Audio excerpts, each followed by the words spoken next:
Mesa de debates. Oferecimento Unimed Juiz de Fora. Baixe o aplicativo. Seu plano em suas mãos.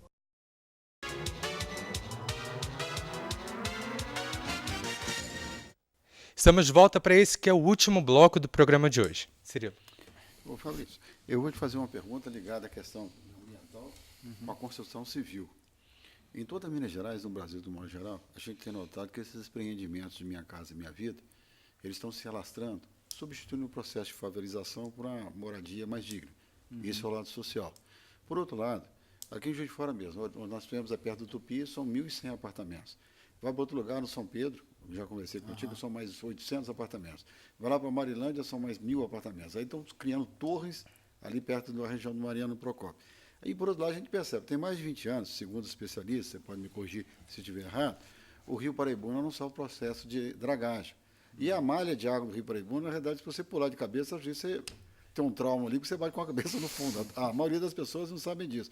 Agora, quando se libera a construção de 1.000 apartamentos, sem alterar o tratamento de esgoto, a rede de captação, a rede de despejo do Rio Paraibuna, não está se matando mais o rio, não está se colocando mais a questão, assim, colocando à parte a questão ecológica, para um desenvolvimento sustentável, para um desenvolvimento assim, do jeito que está fazendo.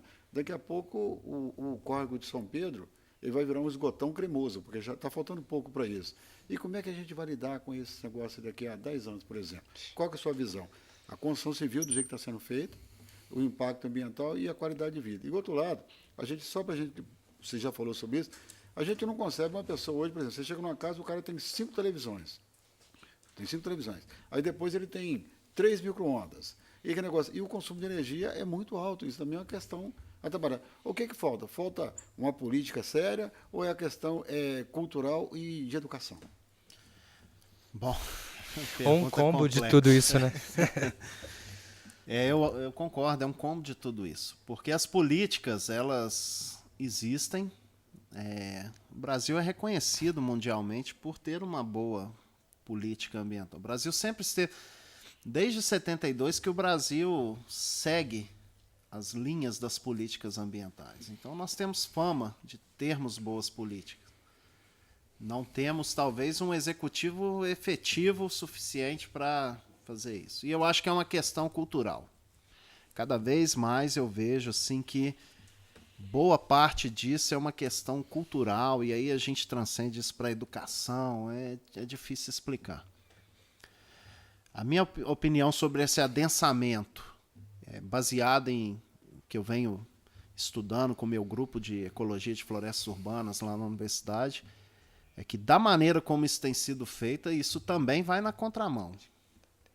Não é uma coisa que se você pegar os países mais desenvolvidos aí, que deveriam ser nossas referências, não é assim que essas verticalizações aí...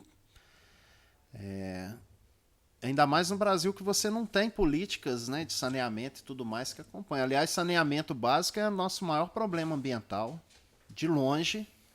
A Política Nacional de Meio Ambiente, em 1981, tinha como pilar indústria e saneamento básico. A gente não consegue resolver isso. Especificamente nas áreas citadas aqui, eu não tenho essa informação sobre dragagem do rio e tal, mas é fato, você está injetando uma carga maior, uma eutrofização maior, e aí todo o sistema vai ser eutrofizado. Eu não sei como funciona o tratamento de efluentes a fundo aqui, mas é fato que a gente vai propiciar uma eutrofização do sistema de uma maneira insustentável. Eu moro na região da Cidade Alta e o que mais me chama atenção, tem 9 anos que eu moro lá, não é nem só a verticalização, é como que a especulação imobiliária tem levado ao desmatamento daquela região. E a gente já está começando a sentir pequenas variações microclimáticas lá. Era muito mais frio no passado. Isso é uma questão de escala de menos de 10 anos que eu convivo lá. Então tudo isso gera uma alteração. E aí, meu cara, eu realmente não sei te dizer de que forma para solucionar isso, porque isso envolve moradia, envolve economia, eu acho que, em primeiro lugar, estaria o plano de ordenamento do município, né, para distribuição dessas moradias. Mas o mercado imobiliário, até onde eu saiba, ele é bem incisivo, né? E aonde você tem uma maior especulação, São Pedro, por exemplo, mora muito estudante. Então vale a pena. E é uma área de fronteira, Marilândia ali, aquilo cresceu de forma absurda. Então é uma fronteira de investimento. Mas, ambientalmente falando, isso está acontecendo de forma sem controle.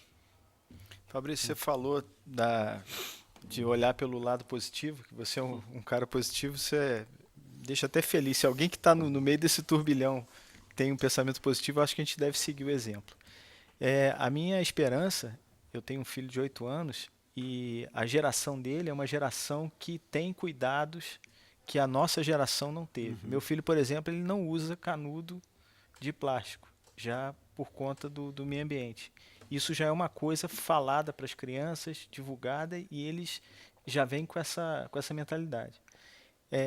Deve ser uma coisa que deve se espalhar para todos nós. Eles devem nos educar, nos reeducar, né?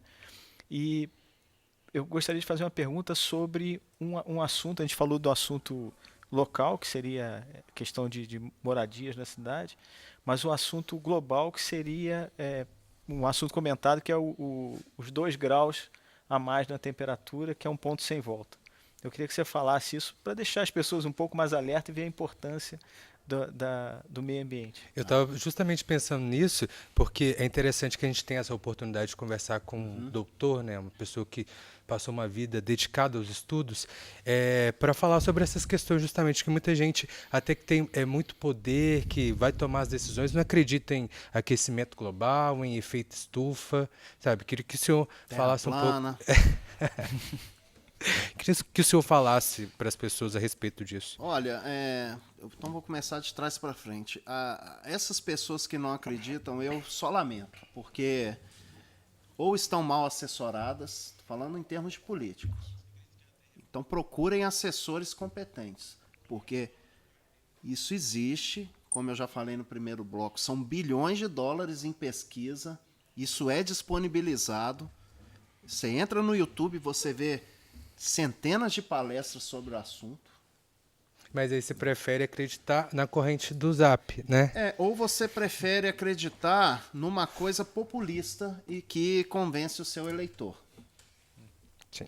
Então, assim, hoje nós estamos num momento em que nós temos que defender a importância da educação, da ciência e tecnologia.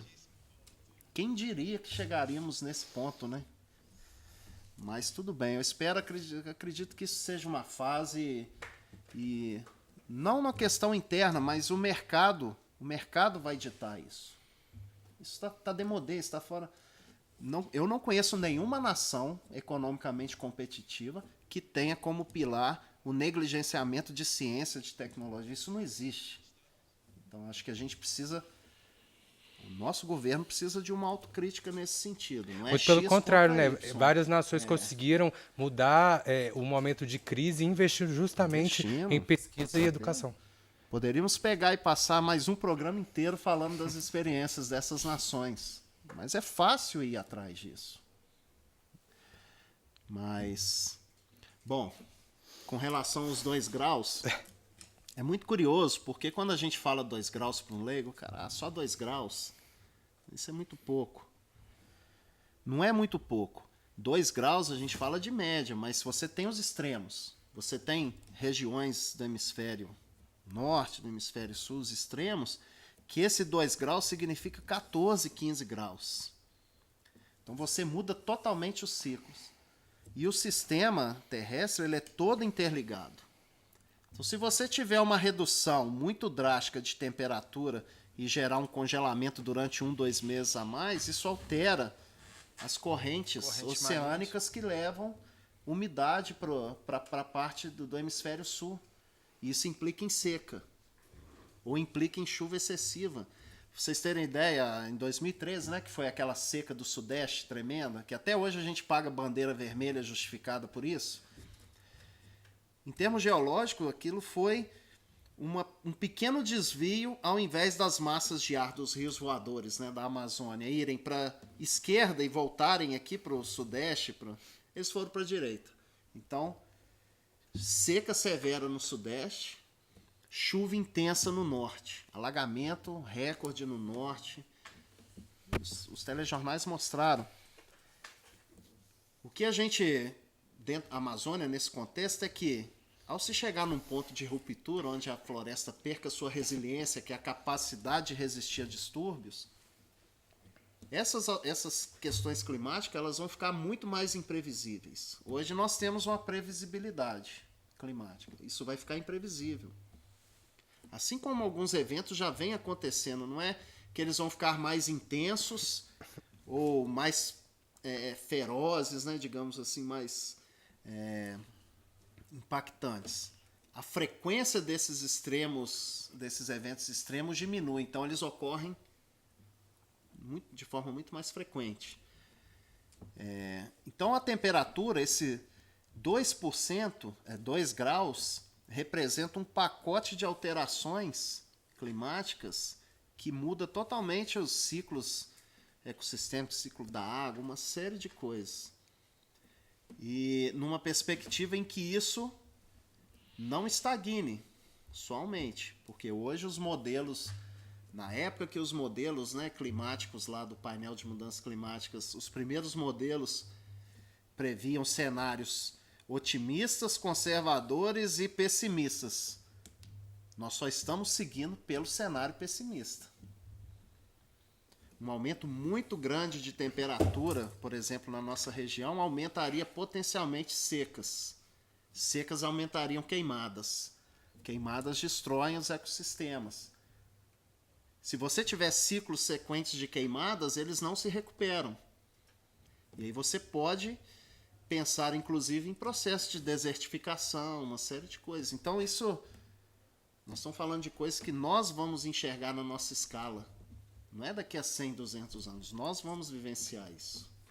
E é importante que a gente converse sobre isso para que a gente assuma o nosso papel, o nosso comprometimento, porque às vezes a gente está aqui no Sudeste ou no Sul e não consegue vislumbrar o que tem acontecido no Norte, tão distante geograficamente, né? Mas a gente tem que ter a consciência dos impactos que as decisões, o que tem acontecido lá, que às vezes a gente não dá tanta importância, tem sobre o país, né, todas as regiões. Doutor, infelizmente o nosso programa chegou ao fim.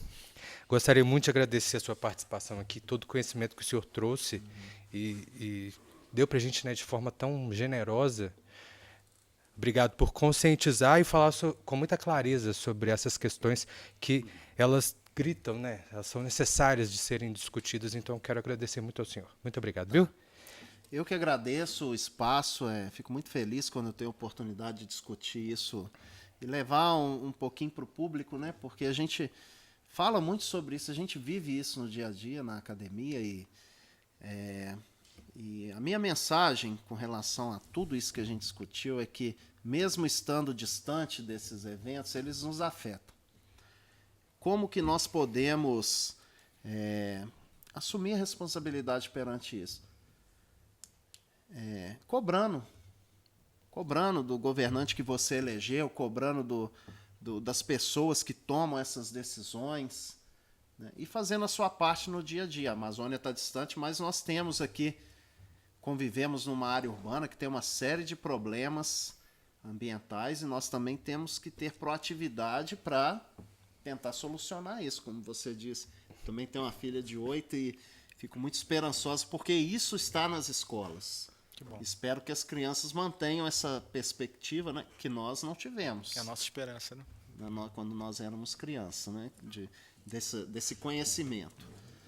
Então agradeço e sempre que precisarem podem contar comigo e com a UFJF para trazer informações. Obrigado, professor. E a gente tem que parar de pensar, né, que nós somos impotentes, que a gente não pode fazer muito, mas a gente tem que agir como se nós fôssemos 1 mais 1. Então a gente precisa se mobilizar, né, para a gente tomar essas decisões e conseguir cobrar de quem precisa ser cobrado. Debatedores, muito obrigado. Obrigado. Até a próxima. E é claro também que eu quero agradecer a você que acompanhou o nosso programa. Lembrando que você pode acessar e assistir outras edições da Mesa de Debates no nosso canal no YouTube ou na nossa página no Facebook. É só procurar por TVE Juiz de Fora. Aproveita que está lá para curtir o nosso vídeo, compartilhar nas suas redes sociais para levar um pouco de informação, né?